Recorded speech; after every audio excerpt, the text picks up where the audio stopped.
Good morning to you, Haidar, and we welcome you to another edition of the Voice of Palestine, Voice of the Palestinian People. It's August 17, 2013, and I'm your co-host, Hanna Qawas. This week we'll be talking with Dr. Haidar Eid from Gaza, a Palestinian author, educator, and activist. He will update us on the conditions in Gaza, the impact of the crisis in Egypt, and also we will discuss the so-called peace negotiations between Israel and the Palestinian Authority. Good morning to you and welcome again to the Voice of Palestine, Haidar. Thank you so much for having me on your show again, Hanna. Thank you.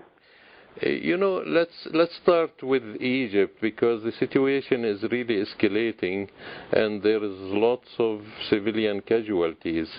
What's your assessment to the situation, and what's the solution? I mean, clearly the Egyptian military is acting on the interest of the Western powers, but the Muslim Brotherhood, in your article you expose their role during their rule in Egypt. Could you tell us a bit about that, please? Yeah, sure. I think, Hanna, we don't want to fall into, as you said, the dichotomy, the Muslim Brothers versus the army or SCAF. The Supreme Council of Armed Forces. I think that we need to look at a third alternative that goes beyond this dichotomy. I think right now most people in the Arab world are extremely depressed for the bloodshed that is taking place right now on the streets of not only Cairo. I mean, last month it was Ismailia, Port Said, Suez, Alexandria, El Arish, most of Sinai. And I think we need to have a way out of that. And unfortunately, there is an absence of wise voices right now in Egypt and even in the Arab world. And I think the only alternative is not either SCAF, the Supreme Council of Armed Forces, or Muslim Brothers, but an alternative that will lead to, a pluralistic, democratic Egypt, an Egypt that respects, human rights, the human rights of its own citizens. And there is a need for elections, parliamentary elections and presidential elections. Unfortunately, when the Muslim Brothers won the elections last year, they were unable to rise to the challenge of the government. I mean, you remember very well, Hanna, that they came very, very late to the January 25th of January, revolution, 2011. At the beginning, they even wanted to appease the Mubarak regime. Then after that, they had temporary alliance with the SCAF and endorsed some of its most violent actions. If you remember, when the army attacked, civilians and protesters opposite the TV building, the Maspero massacre, and then the Mahmoud Ahmad Street massacre, the Muslim Brothers, in fact, supported that.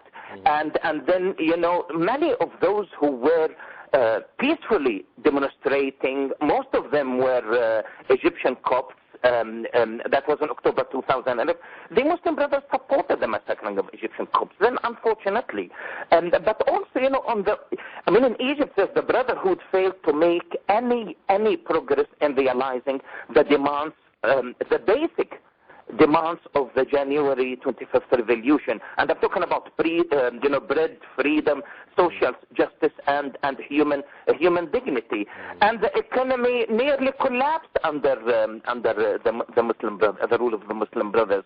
And right now Egypt is in a limbo. Egypt is in a limbo, and that is leaving a terrible impact on us here in Palestine, and in particular, Palestinians of Gaza. Yeah.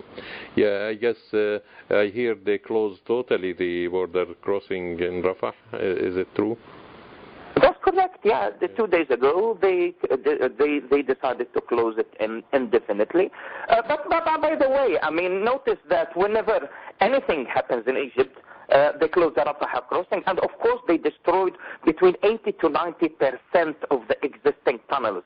The tunnels between Gaza and Egypt are the only lifeline that we have right now. Because, we have about 6 gates crossing, separating us from Israel. Israel has the key to these gates and has been closing them since 2006 when Hamas won the elections of the Legislative Council. So what we have right now is only one exit to the external world, and that is the Rafah crossing, and Egypt has decided to close it.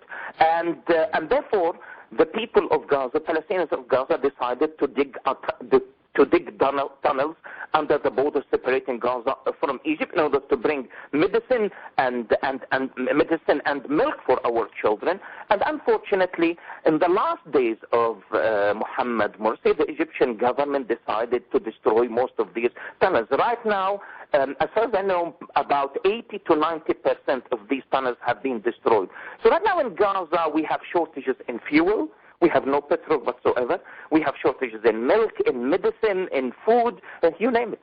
Yeah, and I remember also, Haidar, correct me if I'm wrong, when the Muslims were running for power, they had all sorts of slogans about, how they're going to open the Rafah crossing and how they're going to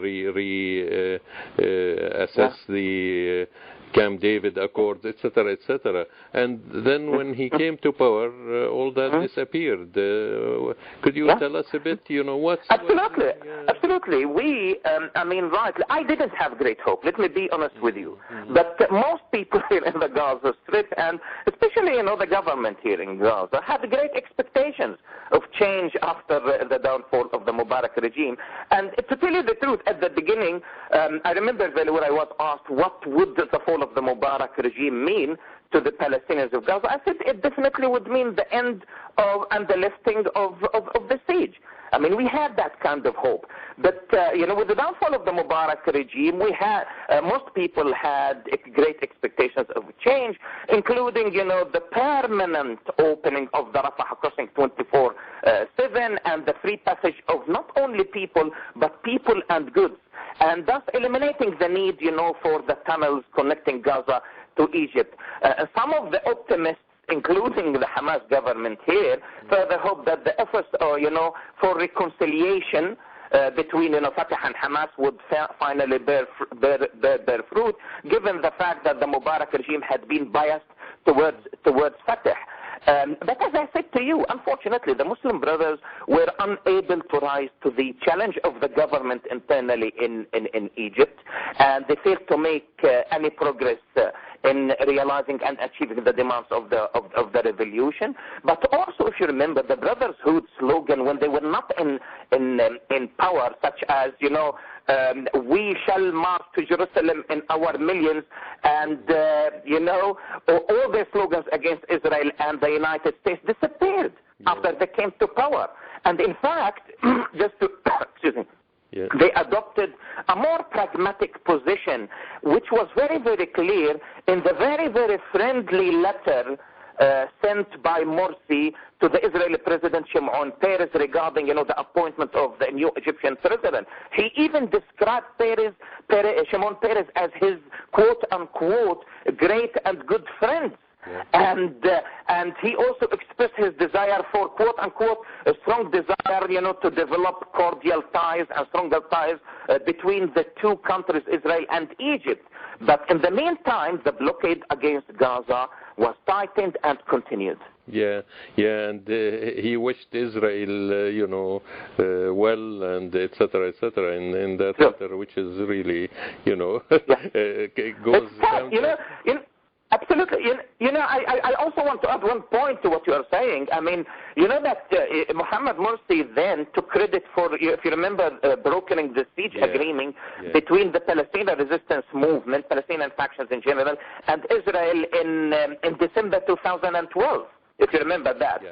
But unfortunately, he failed to intervene to hold Israel to its commitments.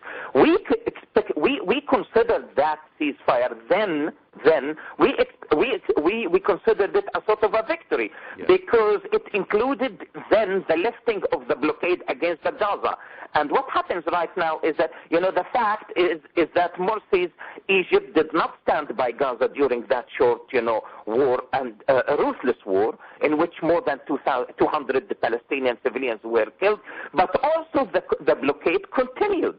And therefore, I think it was like a facade, the ceasefire. We were convinced by the Egyptians to sign that ceasefire, which we considered a victory, on the condition that the blockade would be ended, and that has not happened until today. Yeah, actually it's getting worse, like we see in the last It's getting worse, absolutely, months. absolutely. Yeah, so obviously, and like you pointed out, also he used it, that his mediation as a victory for him, and he went to pass all sorts of, the Constitution and all these repressive measures. No, absolutely. He wanted to capitalize on that mediation to achieve, domestically to achieve his aims at home, because only 3 days after the signing of that ceasefire, Hannah, he issued, his constitutional declaration, which gave him powers unprecedented in Egypt's modern history. Neither King Farouk before 1952 had these powers, nor Gamal Abdel Nasser between 1954 and 1970, nor Sadat, not even Mubarak had such powers that were given to Morsi under the constitutional declaration. The only ones come to mind, the pharaohs. Absolutely. You're right. Yeah. So he's becoming a pharaoh. But let's come to nowadays. I was really disturbed by the hysteric propaganda against the Palestinian, and it's not really founded. Obviously, the regime there, including the military who are trained in the U.S. and who, as one American general said, they know what to do when he had been asked on CNN during the Egyptian Revolution. He said, we train them and they know what to do, these Egyptians. So obviously they are doing what the Americans are telling them. The hysteria against the Palestinian is unprecedented, really. And, I think, to me, the litmus test for any regime, Arab regime, or any progressive movement, or any party, is where they stand practically on the Palestinian issue, not just talk. We hear that from Saudi Arabia, even, who supported, by the way, today they went out and declared their support to the junta in Egypt. So that gives you an idea how progressive this is. But the hysteria against the Palestinian people is unprecedented, as I said. It's shameful, I just want to say 2 words. It is really the Egyptian regime, since they signed the Camp David Accord, they betrayed not only the Palestinian people, they betrayed their people and the whole Arab nation, because what's happening, they've been bought by the Americans, and they let Israel, America do whatever they want all over the Arab world. 82 won't have happened in Lebanon. The Gulf War won't have happened, etc., if Egypt was in the Arab camp. Yeah. No, absolutely. I completely agree with everything you've just said, Hannah, and that's why whenever we have Egyptian visitors, or some of the Egyptian revolutionaries contact us. 2 years ago, we had contacts with some of the leaders of the revolution when we launched the international campaign to open the Rafah crossing. And one of the most important points that we discussed with them is how would post-Mubarak Egypt manage to revisit the Camp David agreement and make sure that that Egypt has full sovereignty over Sinai. As long as Egypt is tied to the Camp David agreement that they signed back in the late 70s, Egypt will not be free. And that is why I agree with you, that is reflected on the Egyptian the way the Egyptian government has been dealing with the Palestinians, and that is because of the Camp David agreement. Now, the Egyptian military regime in power since July 3rd, 2003 has been in fact demonizing everything that is Palestinian. I agree. I completely agree. Even worse than the way the Palestinians were demonized under the Mubarak regime. If you remember very well, the first decision that was taken by the Mubarak regime after the 25th January revolution was not allowing a single Palestinian with a Palestinian passport or even a foreign passport to enter Egypt. And the Gaza Strip has been facing a far harsher blockade affecting all the crossings, including the Rafah crossing, since the 30th of June 2013. And as you said, an unprecedented incitement campaign against everything Palestinian has been underway in several Egyptian media outlets. And I'm talking about state-owned media outlets and privately media outlets, especially those financed by businessmen who had strong ties to the Mubarak regime and who still have strong ties with the Gulf countries that are hostile to the January 25th revolutions. And, Palestinians are, I have been following everything, believe me, on TV, and I have been shocked. Most of us here in Palestine have been shocked with this unprecedented incitement.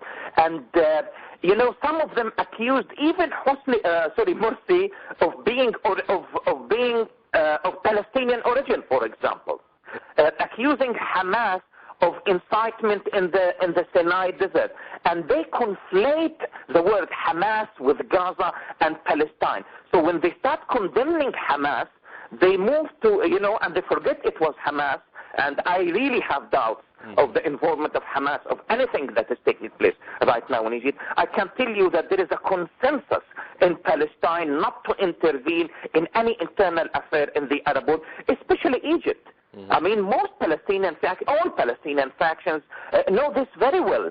I mean, that is something that the Egyptian revolutionary forces really need to address. Yeah. They need to look at, the forces behind this incitement campaign, because the Egypt that we Palestinians want is a pluralistic, democratic, and free Egypt. Because you know very well, Israel was opposed to the Arab Spring in general, to any form of democracy in the Arab world, because Israel has been claiming since 1948 that it is the oasis, the only democracy in the Middle East, the oasis of democracy in the Middle East. And now if you have these democracies in the Arab world, that would put an end to this Israeli myth. It will break down that Zionist myth that Israel is the only democracy in the Middle East. So what we want democracy in Syria, we want democracy in Egypt, we want democracy in Bahrain, in Yemen, etc., etc.,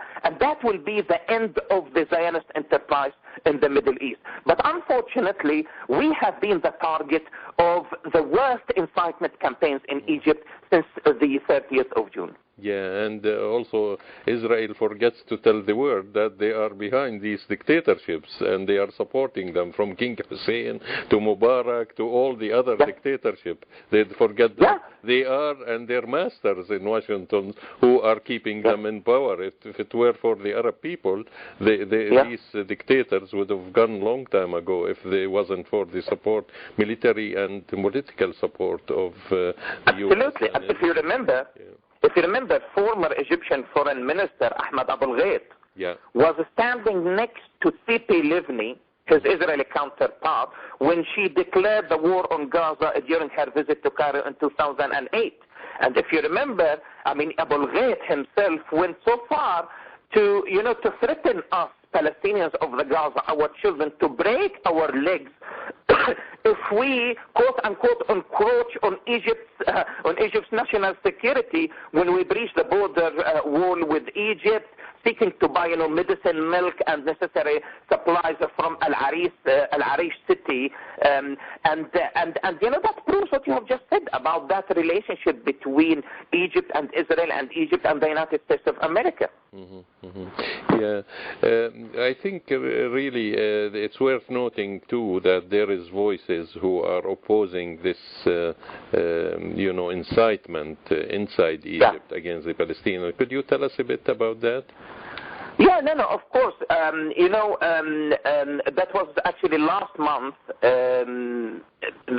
Some Egyptian intellectuals and revolutionaries, including Hamadan Sabahi, a member of, or the leader rather, of the Popular Current in Egypt, issued a statement condemning the media, the incitement of Egyptian media against the Palestinians, and called on the Egyptian government actually to put an end to that and to stop oppressing Palestinians who live in Egypt, and that statement actually demanded that the government clarify Egypt's commitments toward the Palestinian people and towards the Palestinian cause, and called on the government to preserve all the rights of Palestinians, whether they live in Egypt or they come to visit Egypt. And they emphasized the historical ties between Egypt, and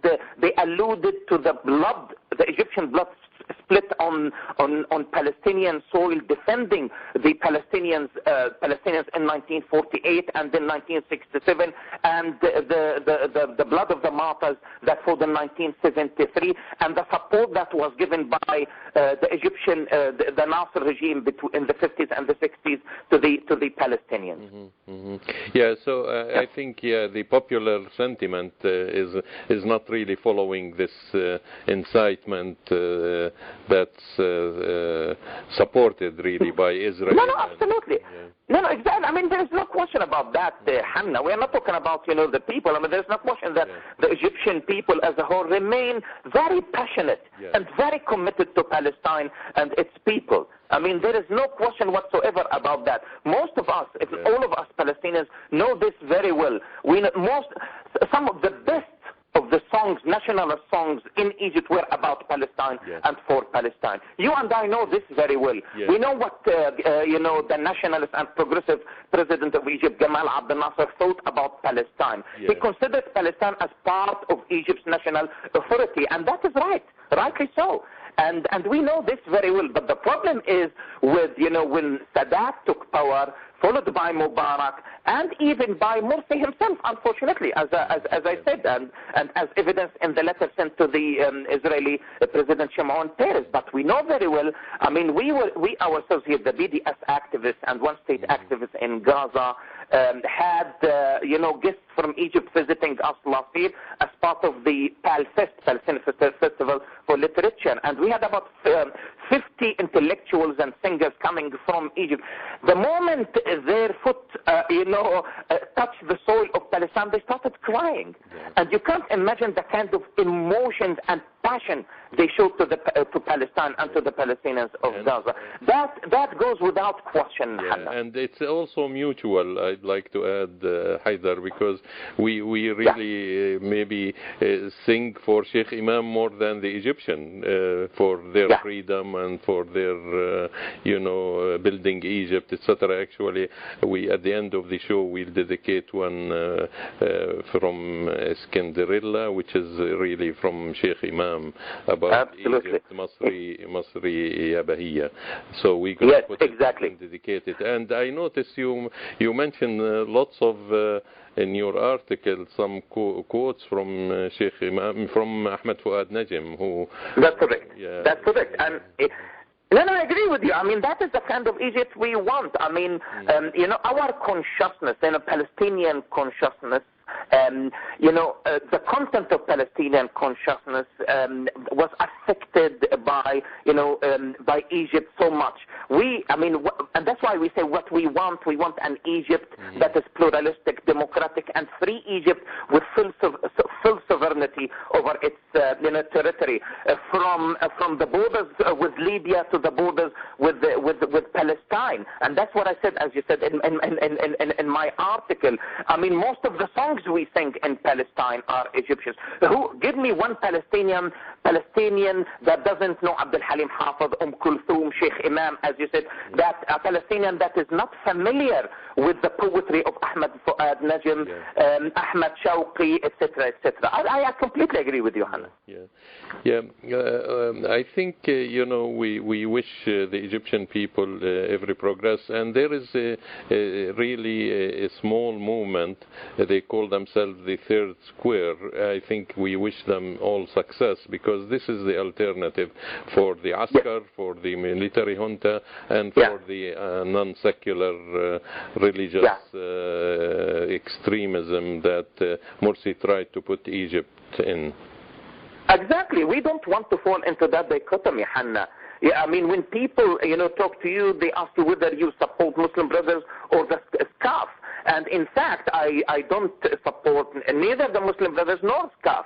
And that's why there is a need, and there is a historical need for that third alternative that looks at the future of Egypt as Egypt for all Egyptians. It's not an Egypt that will be only for SCAF, only for the Muslim Brothers, but Egypt that will encompass all other Egyptian political forces, an Egypt that is pluralistic and democratic. And that is why I agree with you. We need a third alternative, exactly like what we have here in Palestine. You don't have to be either supporter of Hamas or a supporter of Fatah in order to be arguing for democracy and freedom for the Palestinians. And that is why there is a need for that third alternative in Egypt as well. And it should be secular and not under orders from Washington or any other foreign power, really. Without independence, I think we are not going to achieve anything. And this is what's happening in Palestine, really, because with this so-called Palestinian Authority, that's really showing no dignity at all. After 20 years of failed negotiations, they're still continuing. What do you think? How are they feeling in Gaza? I think to me, when some Palestinian or Arabs or internationalists tell us, you have to have unity between Fatah and Hamas. It's ridiculous, because when I see, I can't have unity with traitors who are sold out our cause and who are paid by the CIA and trained by the CIA. This is what Mahmoud Abbas is doing. So I'm going to have unity with him. Well, first of all, let me just, you mentioned, unity between Hamas and Fatah, etc. And let me say a couple of points about Hamas.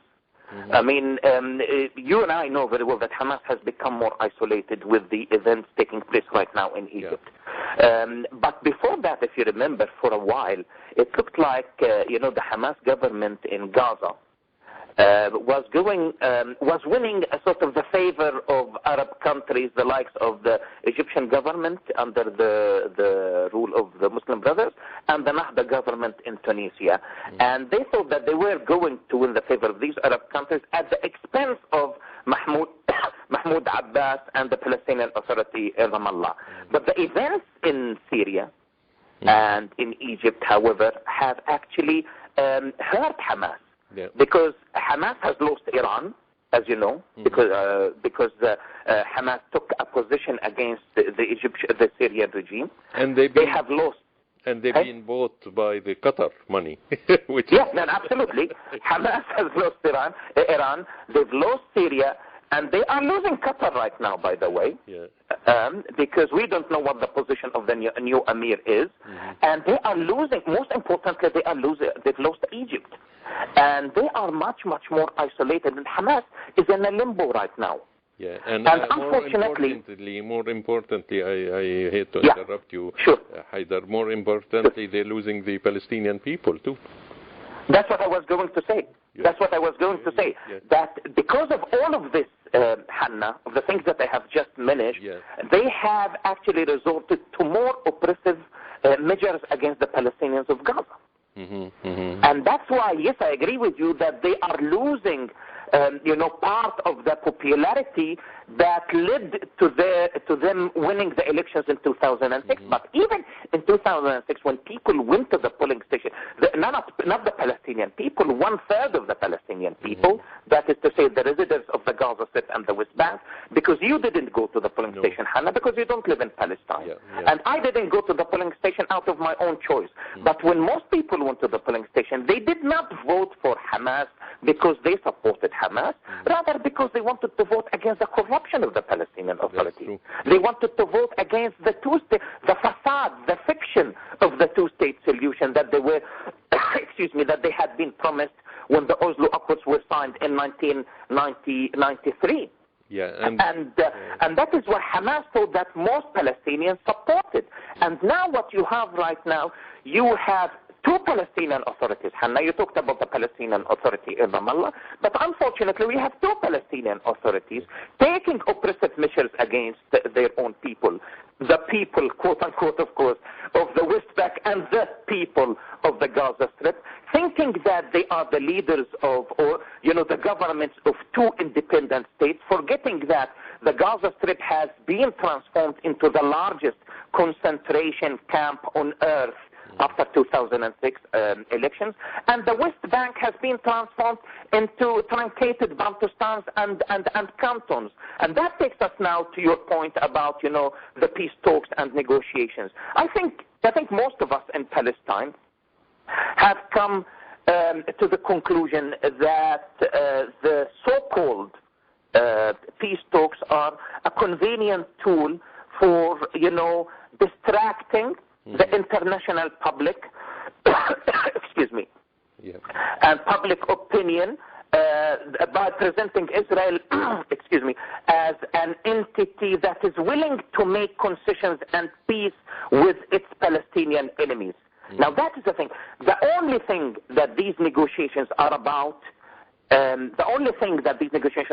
is, the security of the State of Israel. Has nothing to do with the establishment of a sovereign, independent Palestinian state on 22% of historic Palestine, for the mere fact that every single Palestinian, with the exception of the negotiators right now, believe that it is impossible to have an independent Palestinian state in the Gaza Strip and the West Bank, for the mere fact that Israel has expropriated most of the land of the West Bank, expanded the existing settlements, Greater Jerusalem, erected a monstrous wall, and therefore we have no clue what these negotiators that are negotiating with the Israelis right now, what are they negotiating about? Gaza is gone, has become a concentration camp, as I mentioned. The West Bank has become 3 Bantustans, the Bantustans of the northern West Bank, Jenin, Kalkilia, Tulkarem, and then the green zone of Ramallah, and then the southern Bantustan of Bethlehem and Hebron, with more than 600 checkpoints separating these Bantustans from each other. You cannot even dream about, if you live in Gaza, you cannot even dream about visiting the West Bank. The last time I was in the West Bank, Hannah, was in 1989, when the first Intifada, in 1988, sorry, when the first Intifada erupted. And you have 2/3 of the Palestinians of Gaza, 2/3 of the Palestinians of Gaza have never seen or set foot in the West Bank or Jerusalem. Now that is the practical reason why we cannot have an independent Palestinian state, as they try to market for us. But on the other hand, these negotiations are not about your right of return, Hannah, to Palestine. It is not about my right as a Palestinian refugee living in the Gaza Strip to return to the Zernuga village. And that right is guaranteed by Security Council Resolution 194. They are not negotiating about that. They are not negotiating about the end of Israel's apartheid policy against 1.2 million Palestinian citizens of the State of Israel who are treated as third-class citizens of that of that state. Now, are the Sa'ib Harakats of the world and the Shtayas of the world, are they going to discuss these issues with Sidi Livni? If you and I know that that's not what they are going to do. Yes. But also to add insult to injury, Hanna, these negotiations are not Palestine and Israeli negotiations. They are Fatah Israel negotiations. Because the negotiators are members of the Central Committee of Fatah, and they've decided to go back to the negotiating table against the will of most of the organizations that are represented on the Politburo of the PLO, the Palestine Liberation Organization. And therefore they represent themselves only. Yeah, and also I don't think they represent even the Fatah membership. But that's, you know, I mean, a decent Fatah members who won't accept such humiliation. But again, it's our duty really to create a movement, first at least, to say, not in our name, you don't represent us. I think this is the first step, you know, and then maybe we later could form some political alternative, like you said, you know, the third way. 1 minute. Yeah, so no, I agree, but you know, we also need to remember, Hanna, that the majority of Palestinian civil society and Palestinian political organizations have endorsed the BDS call. And you know, you have representatives almost all Palestinian civil society. The women's sector, youth sector, student sector, labor sector, I think, and you know, represented on the steering committee. I agree totally with you, Dr. Haidar. We're running really out of time, but I thank you, and I wish we could extend it more, but we have other opportunities later on. And thank you again. We will. Have a good day. Thank you for having me on your show, Hannah. Thank you so much. Thank you. Bye-bye. Bye. Bye. And that was Hannah Kawas talking with Dr. Haidar Eid live from Gaza City. And with that, we conclude another edition of the Voice of Palestine. I've been your co-host, Marian Kawas, and our final piece of music is by the Eskenderella troupe and was part of a tribute concert to the late Sheik Imam, the famous Egyptian singer who first presented this song that will be sung. The piece also features Ahmad Fouad Njem, the poet who composed the original lyrics for Eternal Egypt. We dedicate this song to the people of Egypt and Palestine.